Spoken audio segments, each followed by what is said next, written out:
Welcome to Talk World Radio, a half-hour discussion of politics as if the people mattered. I'm David Swanson. This week on Talk World Radio, we are talking with Norman Solomon about his brand new book, The Blue Road to Trump Hell, How Corporate Democrats Paved the Way for Autocracy.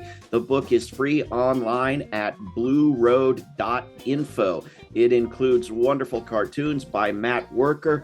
Norman Solomon is the National Director of RootsAction, where I also work, and Executive Director of the Institute for Public Accuracy. He's the author of more than a dozen books, many of them previously discussed on this program, including War Made Invisible and War Made Easy. Norman Solomon, welcome back to Talk World Radio. Hey, thanks a lot, David. So I love this new book. I want to talk about as much of it as we can fit into the program.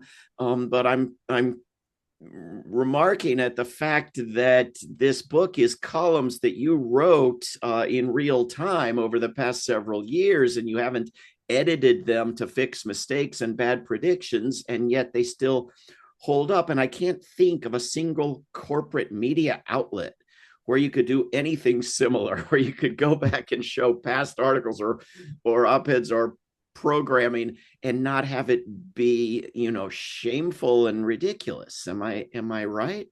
Well, erasing the past, I think, is part of the standard operating procedure of politicians and corporate media, because so much of the hindsight is to pretend that it wasn't fairly obvious what was true in real time. And so, for instance, when you and I and so many other progressives were demanding that the United States not attack Iraq, we're talking, almost a quarter century ago, we kept saying, where's the evidence? This is clearly fabrication.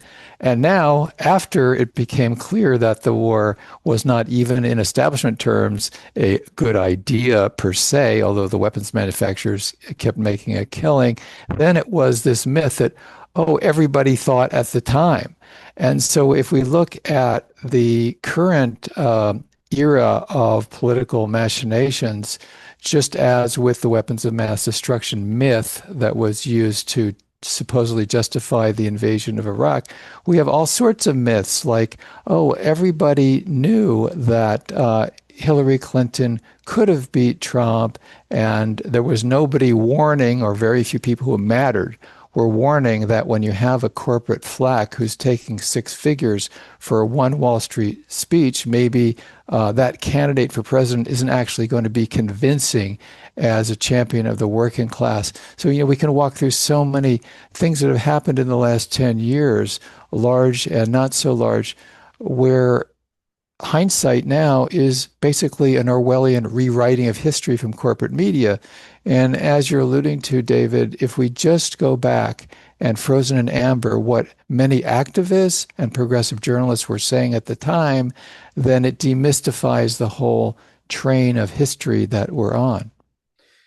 I want to jump a little ahead and then come back to the beginning of the book and try to look at it in chronological order. But I'm struck by the fact that when we do manage to remember something, they call it an illness, the Iraq syndrome, when people remembered how bad the war on Iraq was and you couldn't actually elect a past supporter of that war president, and it sort of wore off. And Biden was an Iraq war supporter who you were able to elect president. And when you get to the part about Biden, I'm just really struck by the fact that it was time for a flip-flop from one party to the other. You vote in whichever party's not screwing you at the moment. And it was such a wasted opportunity to put in somebody like Biden when you could have put in somebody worth putting in there. Well, it really is a erasure of history that's so standard. It's sort of a drumbeat. We're accustomed to it. It seems like the rhythm of how coverage happens. And so in the case of Joe Biden, certainly you and I and others at RootsAction were warning back towards the end of the last decade, when the 2020 race was coming into view, that Biden had a history. And some leaders, quote unquote leaders, do change over time, but usually they pretty much stay in the same groove. And so we were pointing out that Biden had a groove. He was very pro-war for a very, very long time.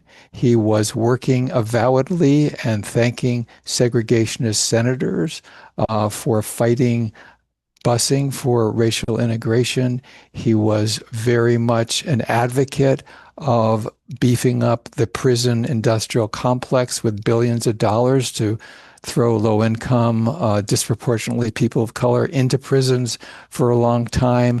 He had a terrible history with the Anita Hill, Clarence Thomas hearings that he chaired and helped get this horrible Supreme Court Justice Clarence Thomas onto the bench, where he still, alas, is, rather than floating off to a peaceful retirement. And so, as you mentioned, we also were emphasizing a part of history that, again, was disappeared afterwards when it wasn't convenient, that Biden chaired these pivotal hearings in the middle of 2002, where he excluded skeptics about the scenario for invading Iraq. So again, he gets a pass. And it was clear that the establishment, the Democratic Party establishment, wanted him as a 2020 candidate.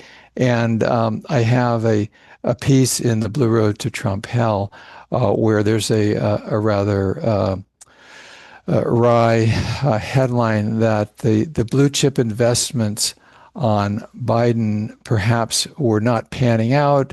And so the Wall Street folks who were not Republicans were looking around for a possible replacement because their investment in Joe wasn't panning out. So would it be Harris? Would it be Buttigieg?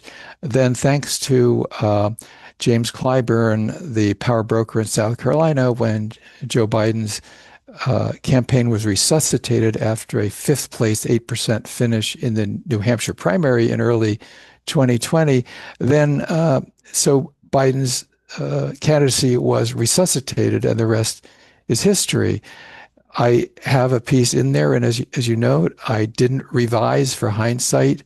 I have to say there isn't much in the book that I would revise for hindsight, but I did say, well, there's a really good chance Biden can't win in 2020. Well, he did squeak through, but it was a foreshadowing of the disaster that he brought upon the world, really, and certainly including the United States, when his Shakespearean King Lear sort of madness caused him to insist that he had to run for re-election. And of course, at RootsAction, we launched Don't Run Joe campaign, and we couldn't get a single politically oriented, electorally oriented other national organization to join with us because it was a sheep thing. And so you just had to follow the Democratic Party leader off the cliff. And I'm old enough to remember in real time, I was a teenager, I'd read the Washington Post, and during the Vietnam War, 1964, 65, 66, where, we have to follow the leader off the cliff into massive carnage. And we've seen this again and again, sometimes more massive than others. You just go through the history where the mass media, corporate owned and advertised media, the political leaders of both parties just went along with it and stoked the fires for war. So you go Vietnam, then you go to the buildup after, and you mentioned this sort of idea of the syndrome. You have this notorious statement where the first President Bush, at the end of the horrific slaughter known as the Gulf War in early 1991, says, thank God we've kicked the Vietnam syndrome once and for all, which was an idea that, that notion of sanity, that there are real alternatives to war, it has to dissipate. So thank goodness we've gotten rid of the sanity. Now we're getting rid of what we have called the Vietnam syndrome. So we've killed a lot of people. I think it was 100,000 people in 6 weeks, according to the Pentagon, during the Gulf War in 1991, killing people in Iraq. And then so you had this step up, just we had in the 80s, these smaller and then bigger and bigger attacks on Grenada, attack on Panama in 1989, the Gulf War of 1991. Then you have the Bill Clinton administration bombing Iraq year after year. And then we had, of course, the Kosovo Serbia killing in 1999. That's, just to say something about history that's destroyed. It was an ultimatum given to the Milosevic regime in 1999. It was not a peace offering. It was basically, we're giving you a offer that we know you can't accept because I think it was Madeleine Albright at that point, the Secretary of State, who said privately they need some bombing. And so the Rambouillet Accords offered in 1999 to Yugoslavia was nothing but an ultimatum as a prelude to war. And then we go ahead to the second Bush administration, the attack on Afghanistan, which began a 20-year war on that country in occupation, of course, the invasion of Iraq. And now we've had war one in one form after another, the U.S. bombing 5 or 6 countries during the Biden administration in the Middle East and also in Africa. So my book, The Blue Road to Trump Hell, talks about how that road has been paved with corporate power, with massive and growing income inequality, and this madness of militarism, as Dr. Martin Luther King called it, that has really propelled this descent into basically fascistic policies coming out of the White House. We're speaking with Norman Solomon, and the book, which you can find at BlueRoad.info, is called The Blue Road to Trump Hell, How Corporate Democrats Paved the Way for Autocracy. And it brings us right up through the present, but it starts back with Obama and with the election between Trump and Hillary Clinton, and reminds us of how bad Obama was for the 99% of us who are not gazillionaires. There was also a good deal of militarism in the unpopularity of Obama and of Hillary Clinton. But you get to the election of 2016, and there's a candidate worth paying attention to, and he's shut out. And then the lessons of what had built his popularity are avoided and not learned, right? There was a real danger of Democratic populism actually prevailing in the race for the Democratic presidential nomination in 2016. Bernie Sanders was a candidate who was in the low single digits when he started out campaigning in 2015. And as he gained more and more attention and information capacity that he conveyed to the public, his power really grew to the point that there was tremendous fear that he might prevail. And there's a now, I think, notorious or should be notorious instance where when Bernie Sanders was doing so well in the primaries that it looked like he was going to take Michigan, which he turned out he did, the Washington Post published 16 negative articles about Bernie Sanders in 16 hours. And that was also, as today, a time when Jeff Bezos, one of the very richest people on the planet, owned the Washington Post. And it's been rather bemusing to me and a little infuriating to go back and see how many pundits, Chris Cillizza, Margaret Sullivan, who was at the Washington Post at the time, liberal, ostensibly somewhat progressive, sometimes very insightful, really going to the barricades later on in the media, so to speak, when later on, when Bernie ran again, he really challenged the Washington Post run by Jeff Bezos. And Bernie was saying, this is a media outlet, and corporate media in general is biased against the working class, biased against those who are advocating for working people and want to be working people and the elderly and children. And so these pundits and columnists and journalists, they rushed to the defense of Jeff Bezos and said, oh, nothing that I've ever written has been impinged upon or criticized or prevented from what I wanted to write because of Jeff Bezos. Bezos doesn't intrude in the newsroom. And it's ironic because at that time, the control was more subtle. Since then, we know that in the last election cycle in 2024, Jeff Bezos stepped in and told the editorial board of the Washington Post, no, kill that editorial. The Washington Post will not endorse Harris against Trump. And so it sort of uh, gets rid of the mythology that corporate ownership doesn't impinge on what journalists do. It happens all the time because the owners and the top CEO sort of folks, they hire the top managing editors who hire the other editors who oversee the reporters. And just one other note on this, David, is one of the great, at this point, unsung heroes of journalism of the 20th century in the United States is George Seldes. And I have a quote in the book that any journalist who works for a major media institution or a business-owned institution, when they say, nobody tells me what to write, he says, that's one of the stupidest things that any journalist could ever say, because they're constantly told what they can say and report and not report, but it's more subtle in the more, I was going to say democratic society. I don't know if that phrase applies anymore, because you can sniff it in the air. You know what is allowed and what isn't allowed through what is done and what isn't done. So it's one of the forms of social control, I think, that not only affects journalists, but really people in the political realm quite often in general. Yeah, and the choice has already been made, as you say, as to who to hire to be those journalists and who not to hire. In fact, in this book, you look at the headline, you would think it was all about the flaws of the corporate Democrats, but there are really two parties at fault through this whole story. One is the so-called leadership, the corporate militarist Democrats at the top of the Democratic Party, and the other is the corporate media.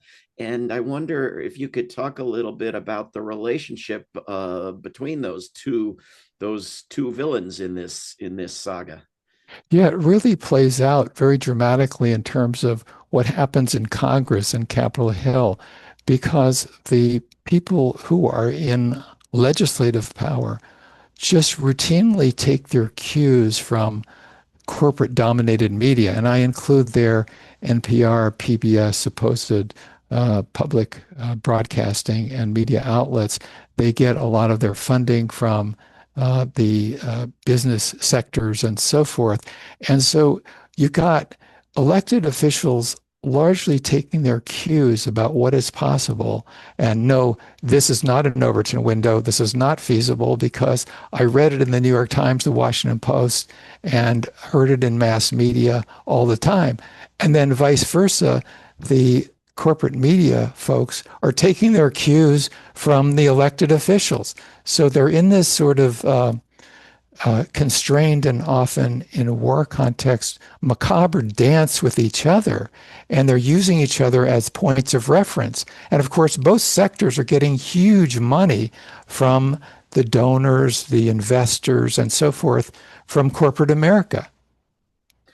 One of the big stories that I think is sort of being forgotten and sort of not, that you go through in real time in the book, is the Russiagate nonsense, which I still can't believe how incredible it was for there to be this general consensus that Russia had decided a U.S. election uh, without my ever seeing any particular evidence that Russia had determined the outcome of a U.S. election. And it was like grabbing at air, and you would question it and it wouldn't be a real claim, but then it would be right back in your face on every page of the next edition of the paper that it had happened. What do you make of it?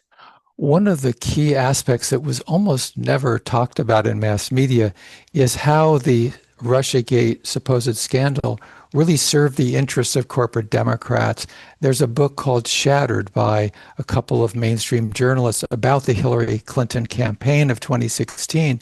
And they document, and I cite this in the Blue Road to Trump Hell book that I've written, that 24 hours after that terrible election night in 2016, they had a bunch of pizza boxes emptied out at the Hillary Clinton national headquarters. And the people who had run the campaign decided, we're going to blame Russia for the loss of the presidency that has happened for Hillary Clinton. So naturally, they couldn't blame Hillary Clinton, who was claiming as to be a champion of the people when she was taking these big checks from the Wall Street speeches that I mentioned and was in the thrall of corporate America, whose only working class experience, so to speak, was when she was on the board of Walmart several decades ago. They couldn't blame the Wall Street affinity for that was mutual with Hillary Clinton more broadly. And they couldn't blame that the Clinton campaign had been so dismissive of the progressive wing of the party. And so rather than go through all of those things that the campaign leaders didn't want to do, they came on this solution early. We'll blame Russia. We'll create what became very quickly Russiagate. And as you allude to, that went on for years, years and years. It became an orthodoxy. There were some media figures who became stars. Rachel Maddow, much of her career was built on Russiagate. And one of the great irony is they were talking about Russian oligarchs, and the U.S. oligarchs were just stealing the entire store from the federal government and the taxpayers, and were gaining more and more control. So it was like, don't look over here, look over there. And meanwhile, the right wing, the huge investments that were being made and were paying off by the militarists of the Republican Party who hate democracy, that was just put out of sight. So it's like, don't look here, right in front of you in your own country, that is a place where democracy is being destroyed internally by people in the United States. Look over to Moscow and blame the Kremlin. And what's the current version? What's the acceptable, respectable corporate Democrat explanation for Kamala Harris losing and congressional candidates losing and the Democratic Party generally being ineffective on pretty much everything at the national level? At a electoral level, I think some of it tacitly is, well, we just didn't realize how bad Joe Biden would be. He came out of the 2022 midterms, and they weren't as bad as expected for an off-year election for an incumbent in the White House. And so it was a reasonable assumption that he could run again. Of course, books have come out exposing that that was a complete conscious lie that was spun by people at the White House. But I think the narrative is to sort of, it's self-exculpatory, if that's the right phrase, that it wasn't a flaw in the corporate Democratic Party establishment. It was just bad luck and that sort of thing, and a flaw. And of course, now he gets blamed entirely. So it leaves the people running the party off the hook. I have a piece in the book where there was a poll that was taken earlier this year, actually, and it showed that when Democrats who self-identified around the country as registered Democrats were asked, who do you think most exemplifies the future of the Democratic Party that you want? And they were given a list of names. Joe Biden came in at 1%, 1%. And yet one of the leaders, Jane Cleave, one of the leaders of the DNC, who is the leader of the Association of State Party Democratic chairs around the country, she was at the same time publicly saying that every state party chair of the Democratic Party would be really happy to have Joe Biden keynote their annual dinners. So you have this huge gap, which is certainly not just peculiar to that incident, because I point out in the book, for instance, if you look at the Gaza war, the genocide on Gaza that Biden and Harris supported, and now Trump is supporting, we had overwhelming poll numbers that Democratic voters decided they were opposed to arming Israel. And yet you could hardly find at that time any members of Congress, Democrats, no Republicans and very few Democrats, who would say the same thing. And I think there are other examples where you look at, again, Joe Biden not running, and I, cover this ground a lot in the book, where we had 60, 65, 70% of Democrats uh, around the country saying, well, we don't want Joe Biden to run again in the polls. And you had about 1% or 2% of the Democrats in Congress saying the same thing. So this is chronic because you have grassroots opinion that is so over on one side, and then you have people in Congress who supposedly represent those with the opinion, and it's diametrically opposite. So something is really screwed up in a supposed democratic system. We got just a couple minutes left. Norman Solomon, near the start of the book, you use a phrase that struck me, which was repetition compulsions. I don't know if that's simply a way to summarize the repetitiveness of the mistakes over these decades, or if that's a phenomenon with a certain psychological explanation, but it struck me as very descriptive of the problem. Can you elaborate a little bit? Politically, the Democratic Party leadership a decade ago and now, they are stuck in what I think we could call a repeated disorder, a repetition compulsion disorder. And the net effect is that the same patterns that were in effect in the middle of the last decade are in effect in the middle of this decade. And that's why I think this history is so important, because the allegiance to corporate power, the allegiance to militarism and war is such that it distances the Democratic Party leadership from the people who they are depending on to defeat Republicans. And that's why, again, I call the book The Blue Road to Trump Hell, because the road is not done. And we could be talking, David, in a few years, the Blue Road to Vance Hell. I mean, unless this pattern is changed, then preventing this continual fascistic control over society, just, it won't happen.